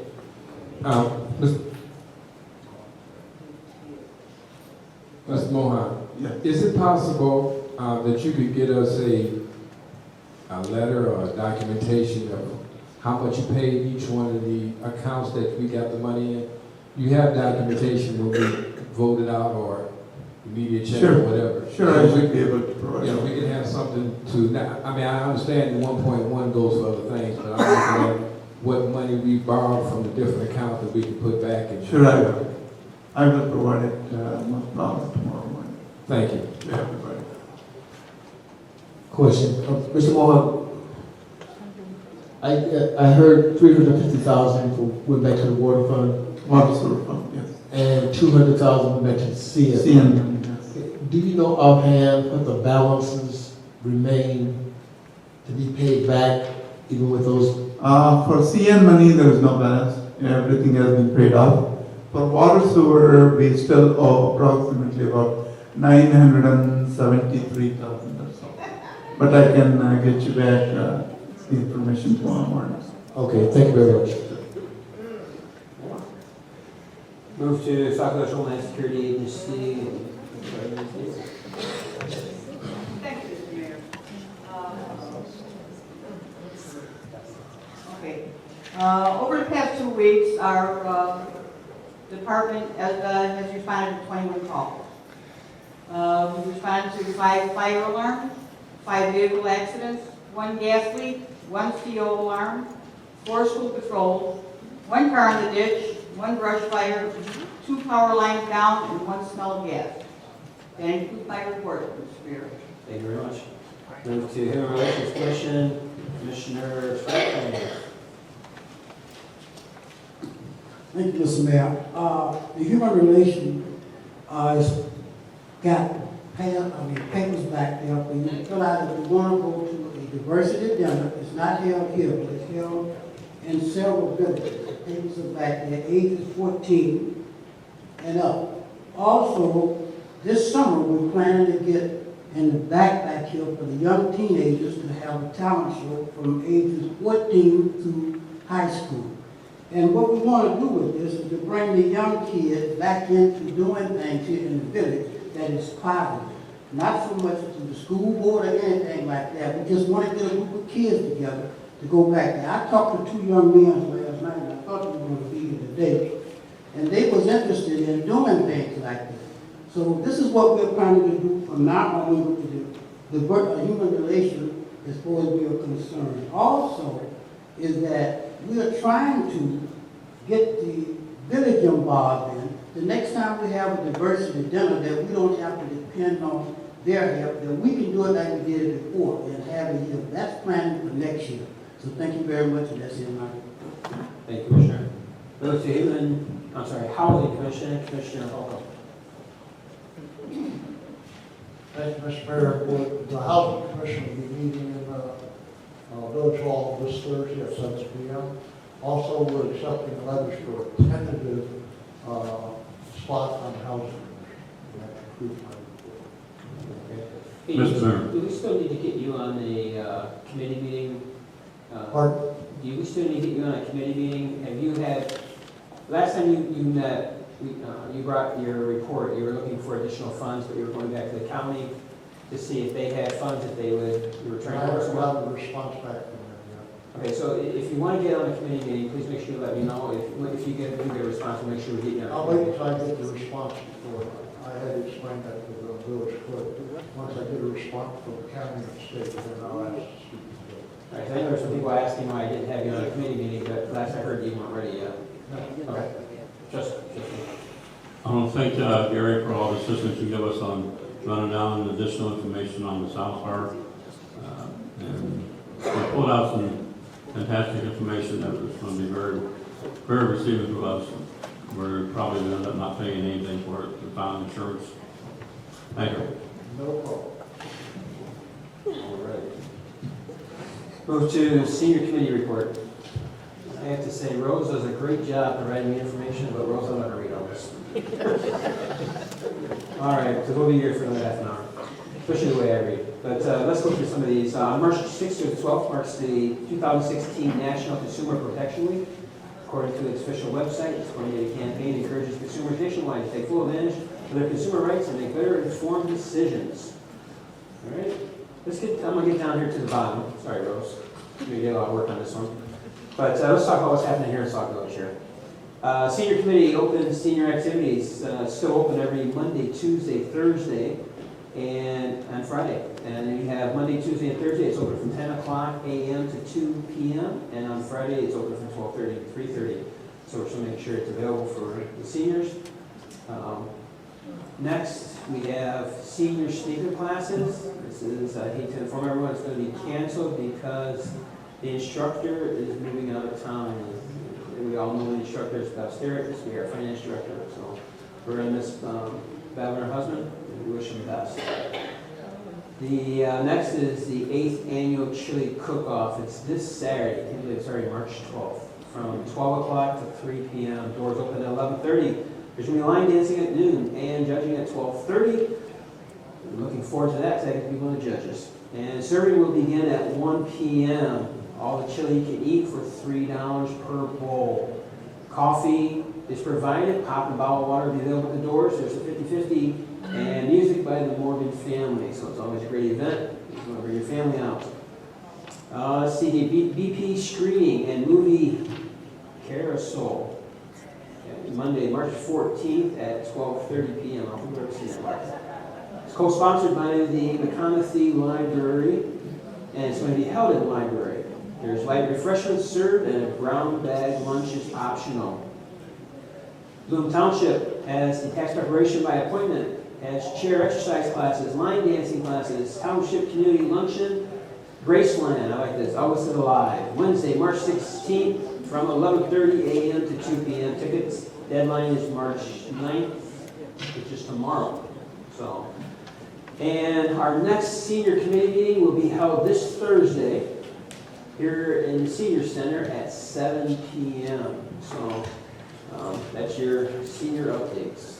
Thank you. And move to new business. Item A, motion to approve regular board meeting minutes for February 9th, 2016. Is there a motion to approve? So moved. Got a motion and a second. Any questions or comments? Hearing none, Village Clerk, please call the roll. Burgess. Yes. Jones. Yes. Myers. Yes. Tate. Yes. Washington. Yes. Williams. Motion carries. Item B, motion to approve special meeting minutes for February the 9th, 2016. This is number 1. Is there a motion to approve? Approve. So moved. Got a motion, is there a second? Second. Got a motion and a second. Any questions or comments? Question. Trustee Tate. My copies don't indicate what's 1 and what's 2. It doesn't say number 1 and number 2, so which one are we looking at? On the agenda, it says 1 and 2, but I believe it just says the time. So either this time. All right. Any other questions? Hearing none, Village Clerk, please call the roll. Jones. Yes. Myers. Yes. Tate. Yes. Washington. Yes. Williams. Burgess. Yes. Motion carries. Item C, motion to approve special meeting minutes for February the 9th, 2016. This is the second one, which is the later time date. Is there a motion to approve? So moved. Got a motion, is there a second? Second. Got a motion, second. Any questions or comments? Question. Trustee Tate. Number 4. It says Mayor Hanks reported the resolution in the amount of $25,000 in motor fuel tax funds will supplement the original $150,000 approved early in the year, et cetera, et cetera, et cetera. I don't understand. Report the resolution in the amount of, I don't ever see the resolution. There was a resolution. There was, this is what we talked about. If you remember, again, I guess there's some new trustees on the board. Every year we pass a resolution on what we estimate we're going to spend. You know, Jim? Why don't you explain this since you're sitting here? Because I had to explain it last time you weren't sitting here. Sorry, so, this past year, we estimated that we'd spend $150,000 on maintenance activities for the, Village's road program and other activities like, street signs, light maintenance, things of that nature. Due to the high cost of salt last year, we exceeded that estimate. So the state requires us to submit a supplemental resolution, an additional amount to cover the excess expenditure that the village had. And that was for $25,000. That's what the supplemental resolution was for. All right, thank you. All right, any other questions or comments? Hearing none, Village Clerk, please call roll. Myers. Yes. Tate. Yes. Washington. Yes. Williams. Williams. Burgess. Yes. Jones. Yes. Motion carries. Item D, motion to approve committee meeting for February 16th, 2016. Is there a motion to approve? So moved. Yeah, motion, is there a second? Yeah, motion and a second. Any questions or comments? Hearing none, Village Clerk, please call roll. Tate. No. Washington. Yes. Williams. Burgess. Yes. Jones. Yes. Myers. Yes. Motion carries. Item E, motion to approve the accounts payable and disbursements for February 23rd, 2016 through March 8th, 2016, according to Sauk Village policy. Is there a motion to approve? So moved. Yeah, motion and a second. Any questions or comments? Question. Trustee. I had asked this question before, and now I'm looking at the second accounts payable. I just need to know, I just wanted an answer before. Mr. Fairman, is he considered an employee or a vendor?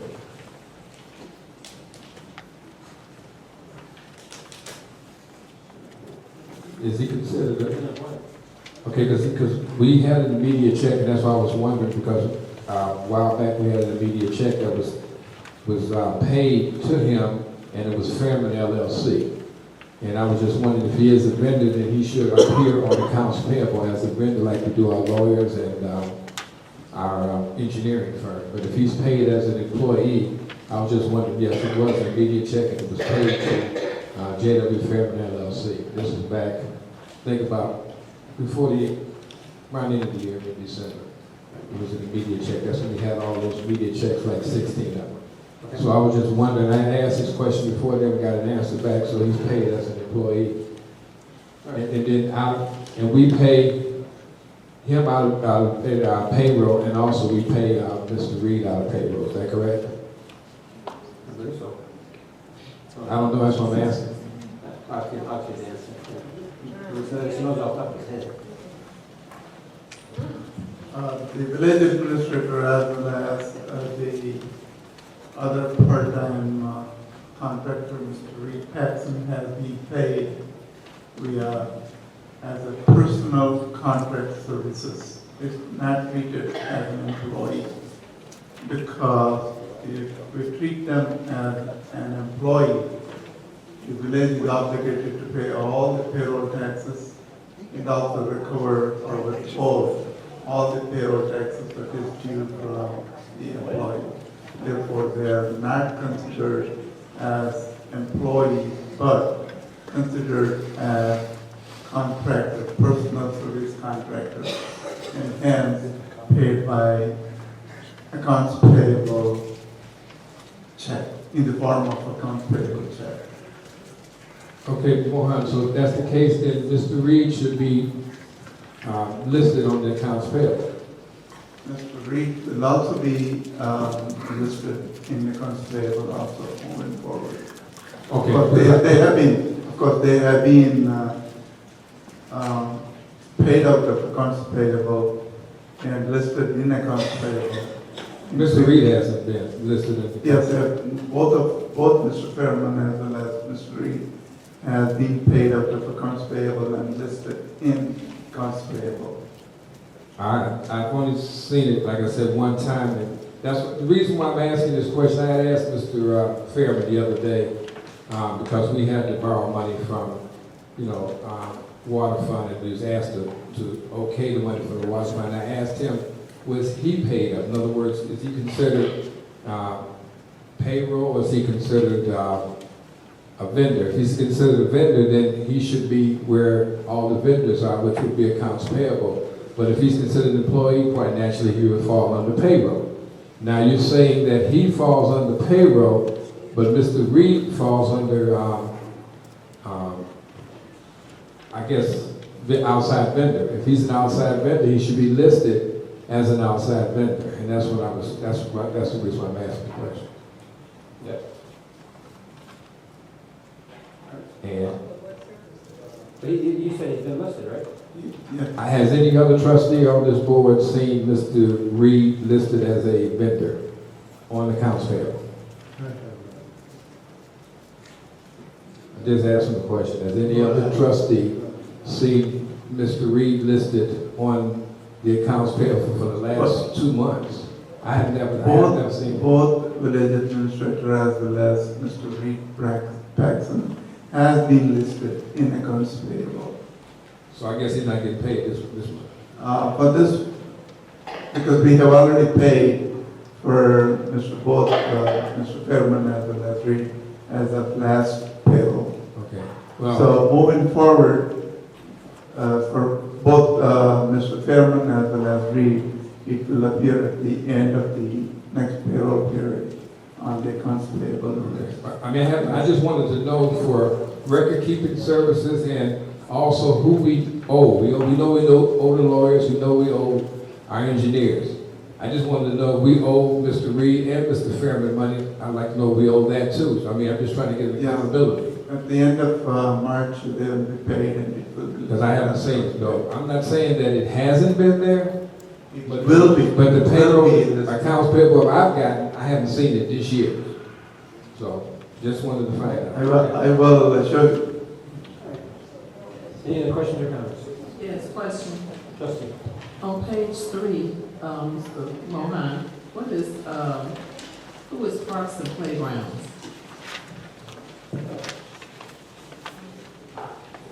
It says Sam's Club Direct, $148, and then Call One Phone Service, $30.14.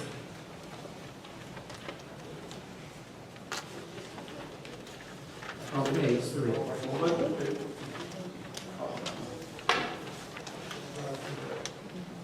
Parks and Playgrounds. think the bill was turned in by trustee Kelvin Jones, I think, expenses. I can get you more information tomorrow. It seems that, I think you might have purchased some pop or something. No, money was turned in. This is. Oh, this is an expense. Right, that's what I'm saying. Don't you have a Sam's Club? Yeah, nothing of that has ever come out. I mean, what is this accumulation or from, is this just from? I can get you the information tomorrow. The invoice is from last year. It looks like an expense. December?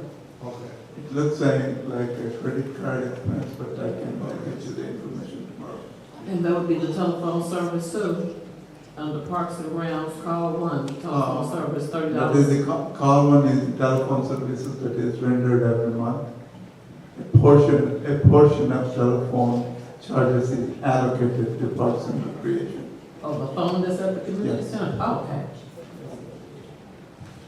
Any other questions or comments? I have a question. Trustee? If I recall, I thought the auditors had stated that anything that we have on accounts payable should not be bills that we have already paid. Is that correct or not?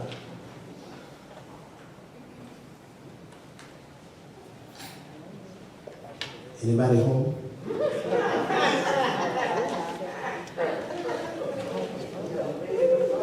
Repeat your question. We've had a discussion for a couple of months about accounts payable. And it was mentioned that accounts payable are bills to be paid, not bills that have already been paid. And I think that was confirmed by the auditors when they were here. Did I not hear them correctly? That's my question. We still vote to, that they're getting paid. That's not what the auditors said. Yes. I think what Trustee Tate is referring to, when our others were here, Trustee Burgess asked a question about hand checks. And the hand checks that were put, that are normally attached to accounts payable. And he asked a question to the auditor, and at the time, the auditor went kind of back and forth, and she stated that she would know what our policy was, but part of the budget finance committee at our last meeting, what we discussed was having all of the hand checks put on a separate sheet of paper that was not on accounts payable due to Trustee Burgess' question and to what the auditor said. She did say that it was in her opinion that they shouldn't be on there, but again, that she didn't know our policy. So we just chose to change that. But I do see, I think, they're not going to work in terms of the amount, but I see on the accounts payable, there is payroll, already paid, and the credit card bill, which was already paid. And I'm not sure if that's what you're referring to, Trustee Tate. Well, I'm referring to, you have the accounts payable in front of you, correct? Yes. Okay, on the back of the first page, my pages are not numbered, but on the back of it, you see it starts out with finance meeting, NIU outreach, that's the first item. And then it's about 6 more items. But it indicates that these have already been paid. These are not to be paid. These are not bills that are due. These have already been paid. But again, when the motion was made is to approve accounts payable according to Sauk Village policy. So I mean, it's included in there to approve the accounts payable according to policy. But not according to what she just said, Mayor. She just stated it would be placed on a separate page, not part of accounts payable. What we did as a committee, we decided on the top hand check, because that was what Trustee Burgess' question referred to, was hand check. We did not discuss payroll or any like credit card payments. That was part of the discussion that we had as a committee. When Trustee Burgess asked the question, he discussed everything was going to be a basic hand check from a vendor or something like that. But I see what you're asking.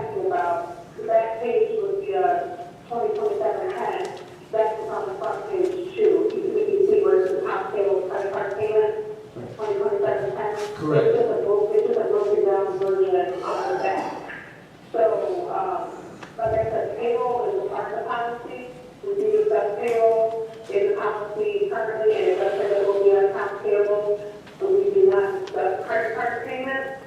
I don't know if this is something, Trustee Myers, if you and I think that we should discuss and maybe remove these items from accounts payable and put them on a separate page.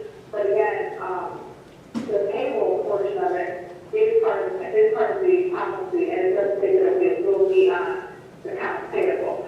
I know the trustee, like I said, I know Trustee Burgess asked that question, but if you remember, I don't know if maybe she didn't fully understand the question, or if she just didn't want to answer based on not knowing our policy, but she did state that she didn't know, she was not aware of how we did things or what our policy was, so she didn't really know how to answer it, but in her opinion, hand check shouldn't be on the accounts payable. Okay, as you and your committee move forward on this issue, are you going to include credit cards with the immediate check portion you're doing? Like I just said, I invited Trustee Myers to kind of review that at our next meeting when we have it this month. If the committee thinks that this is a rule that we need to change to address credit card payments, then we will let the board know. As you did, when I brought up Trustee Burgess' concern, the committee decided to add a separate sheet of paper. So at our next meeting, it is something that we discuss. And should there be a change, we'll let the board know. Okay, thank you. Second question, Mayor. On page 1, the third item shows $75 that were utilized from the village funds to pay for flowers for a deceased individual. Normally, I think donations are collected from employees who want to donate to purchase flowers. It's not taken from the entity's funds. But is that the way that you do it? Always been done this way, especially for those people. Any questions or comments? Hearing none, Madam Clerk, please call roll. Yes. Williams? Burgess? Well, I'll just put it this way. I have no problem with saying yes, but I still want those other questions answered, so yes. Jones? Yes. Myers? Yes. Tate? No. Motion carries. Can I just make a comment on accounts payable? I know, which is a great thing that we're getting our agenda a lot earlier. It would help if we could get the accounts payable at the same time. I don't know what's the. When are you doing the accounts payable? Oh, it was done, Yesterday. Monday. Okay, so we're getting stuff out earlier. Let's see if we can start getting it out earlier. See if we can get it out by Friday, because we've been trying to get the agendas out by Friday. So I challenge you to start getting accounts payable done by Friday. There you go. Since I've been challenged, I'm challenging you. All right, moving on to number 7, miscellaneous comments from the Mayor and Board of Trustees. Start with Trustee Williams, since you're on the phone. No, thank you. Trustee Marsh?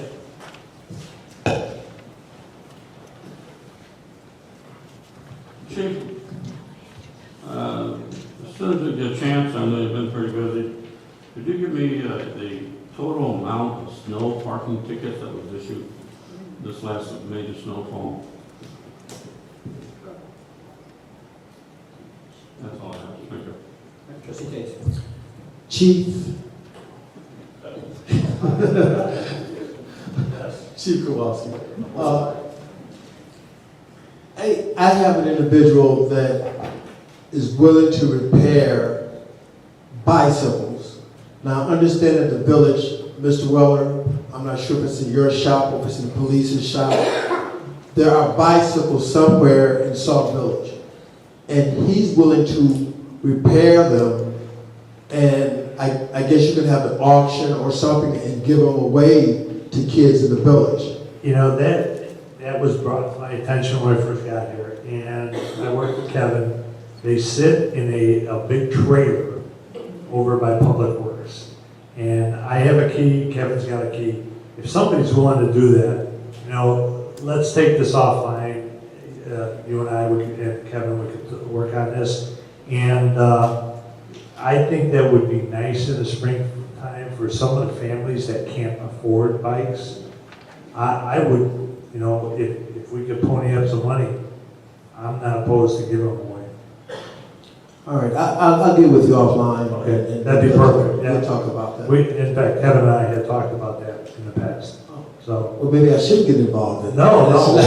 You know, you got somebody. You got somebody. So that's what we're going to need, because I know his crew won't be able to work on them. So if you have somebody that's willing to help, that'd be great. That would be a plus for a lot of the families, because we know a lot of the families can't afford bikes. There's some nice bikes in there. All right, thank you. My second question is, who is the economic director for Sauk? Who holds that position? What? Economic Development Director? We don't have a director in economic development. Why we need? Well, that's what's included in the bill from the attorneys, that they had some interaction with the economic director. Okay. And also use a community development director. So I'm just wondering who those positions are occupied by. Economic development would be me, and that was probably, was probably what that was at the meeting we had here with Winpac. It's probably the Winpac meetings that we had, trying to get that before. We had multiple meetings with Winpac, and we had one large meeting here where we had ComEd, the attorneys, the engineers, everyone came in for that one. And the community development, is that also you? Community development, that'd be Sherry, right? I don't know what the bill was for. Yeah, I don't know. The final thing I have is that there was some discussion about a shooting range. And I don't recall the board even talking about approving a shooting range. Am I missing something? Yes. It's nice for the audience to answer. I'll help you with that one, because I heard something like that too when I got here. And I had heard Enbridge was gonna do a berm for a shooting range, and there was supposedly some money for it. But this was way before I got here, and I guess nothing ever come of it. The board had a couple different people that approached them about putting a gun range in. In fact, one was over by Chicago Air Power, they wanted to put one in there. Another group came in and wanted to put inside TIF area number 2, maybe a little bit more to the south, still in the Sauk Village, to build a whole entire new facility. They looked at back here before they found out it was forest reserve property, but nothing has ever come about. It's just businesses coming and looking at putting shooting ranges inside Sauk Village, indoor shooting ranges. So we're not doing anything with regards to that? No. Okay. No, and the other thing too, Trustee Tate, just for your information, because Cook County has such strict regulations, some of the people who would want to come and use those would want to use automatic weapons, and those are not allowed in Cook County. Correct. All right, thank you very much. Anything else? Yeah, can I answer Trustee Tate's question? Economic Development Director's position is not available right now, but Mary Thompson of Kane McKenna will act as advisor to Village of South Village. That's how the name propped up in the legal bill. And Sherry Jasinski is the Community Development Director also, in addition to Administrative Services Director. Okay, thank you. Trustee Jones? Kevin, I got a question. Well, it was brought up to my attention. I guess this was before I got here. There was some lockers donated for the gym, and I just want to know, are they here or what's going on with them? Yes, there was one of the residents had a connection with the store, I guess, that they were remodeling. They gave us access to what they had as lockers. There was probably 9 sets of lockers, 3 sets of which are in good enough shape to put somewhere. Basically, we're just waiting on where they want to go, and then we have to secure them so they cannot be pulled down. But there's only 3 sets. They're small, 12 by 12 locker sets, so it'd be more for a pair of shoes, some miscellaneous items. Then anybody else that would have to use them, they would have to bring their own box. First things first is, I don't know where you want them, because if we put them in an area you're going to use the room, then we have to remove them again. So we do have them, it's just a matter of where do you want them put. Mr. Mayor, before you do your part, I have one question. Trustee Worship. Thank you, Mr. Mayor. Just want to remind everybody that we are having a rehearsal every Saturday, and if you know anybody that's interested in being in the play, they want to be a star in Sauk Village, we have people inside the village as well as coming from outside of the village. The play is going to be very comical but informative, and it's entitled Are You My Neighbor? So the Neighborhood Watch Committee is putting on this play and pushing for community involvement. The whole purpose of the play is not just to raise funds for book bags, but to also get the community out and involved to interact with each other in a positive way. And that concludes what I have to say. Trustee Burgess. I just have one question. Are we having a meeting next Tuesday? No. Pardon? You're playing? No, is there something for going on the agenda? Okay. I just wanted to know because, I can make my week up. That's what I was trying to find out when we have a meeting next week. Okay. Right now, it's on schedule. Okay. I have nothing else. Thank you. Do you have something else? One thing, and maybe you can ask the attorney, because it was brought up earlier in the public comment. I had talked about a few weeks ago about a state statute that addressed the removal of the treasurer. And you stated there's a statute that since he has to stay in, the statute I have does not state that, and I want you to relate it to the attorney, and I can provide it with the sites if he needed it. That's all I have. There's a lot of talk tonight, and I know I've heard talk about the village treasurer. I think anything that we do, we're trying to do our best to stay out of litigation. And the state statute, it does talk about, and you have it code, and it talks about they have to be convicted. There is some other things on there that if you want to really stretch it talks about them, they have to be able to do their duties. However, we have refused to let the treasurer do the duties. So it is the villages. The village is the one that's stopping, you know what? The village is the one that's stopping the treasurer from doing his position. So, again, when you look at stuff, and I've asked the attorneys to look at it, I've talked to other mayors and things like that, we're looking to stay out of litigation. The village treasurer has not been convicted, okay? The state statute makes it very clear, once he's convicted, we can remove him, okay? So, again, we're looking at the best half of the residents to try to keep us out of litigation. That's why we're not, we're letting the investigations go forward. And we continue to pay him his $180-some every 2 weeks. Because the way the state statute is written. You can talk to the attorney, you can show him whatever you have. But again, we've looked into this and trying to stay out of further litigation to try to put further guilt on someone that has not been convicted. So, the couple things I just want to discuss here is, I know there's been some residents that I guess you could say that does not like the things that we're doing, probably under my leadership. However, when I was elected, I said I would stick to doing the tough decisions, and that's what we had to do. There's been a lot of tough decisions in the last 2 years. There's going to be a lot more tough decisions in the 2 years, in the next year or so. I made a promise to the residents when elected I would make those tough decisions. Sometimes when you make those tough decisions, you're not liked, okay? And continue to move Sauk Village forward. That's what's important. We're going to continue to try to work with this board, and we're going to continue to try to get this board to work together, okay? We're all adults sitting up here. And it's concerning that when we have adults that sit in the audience that cannot show common courtesy, they're belligerent, it's sad. So it's sad when we have grown adults that sit up here that cannot work together. It's also sad. Sad for many years, there's nothing wrong with disagreeing. It's wrong to be disagreeable. I've been on this board for many years, and I may not have agreed with everyone that sat on this board. But I didn't get to the point where it was such bitterness and I could not work with someone. And that's what we've seen. Okay? And that's what's sad. We're up here, elected officials, to do a job for the residents, all residents. Doesn't matter who it is, okay?